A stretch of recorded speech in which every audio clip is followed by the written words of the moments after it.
Hi అండి. మంచి వీడియోతో వచ్చాను. ఈరోజు స్పెషల్ పాలన్నం చేస్తున్నాను. ముందుగానండి రైస్ అయితే బాగా మెత్తగా అయిపోయిన తర్వాత ఒక పాల ప్యాకెట్ అనేది యాడ్ చేసేయండి. ఇదంతా పాలతోనే తయారవుతుందండి. సండే స్పెషల్ మా ఇంట్లోనండి. ఖాళీగా ఉండడం ఎందుకని ఏదో ఒకటి అయితే చేస్తున్నాను. పిల్లలు ఇంటి దగ్గర ఉన్నారనండి. చూడండి, ఇదైతే గట్టెటైతే తిప్పుకుందామండి. కొబ్బరికాయ అనేది దీంట్లో యాడ్ చేద్దామండి. ఇప్పుడు చాలా సింపుల్ ప్రాసెస్లో అయితే చెప్తున్నానండి. ఇది ఐరన్ ఫుడ్ అండి. బెల్లము కొబ్బరికాయ వేస్తున్నాము కదండి, బోన్స్కి మంచిదండి. యాలకులు కూడా యాడ్ చేద్దాం.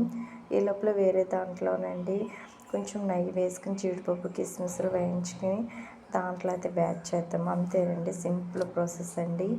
చాలా తినడానికి చాలా ఇష్టంగా అందరూ తింటారండి. ఈ వీడియో నచ్చితే మాత్రం లైక్ సబ్స్క్రైబ్ చేసుకోండి. ఈ వీడియో మీకు యూజ్ అవుతుందని నేను అనుకుంటున్నానండి. ఇది రెసిపీ మాత్రం మీరు తప్పకుండా అయితే మీరు ట్రై చేయండి.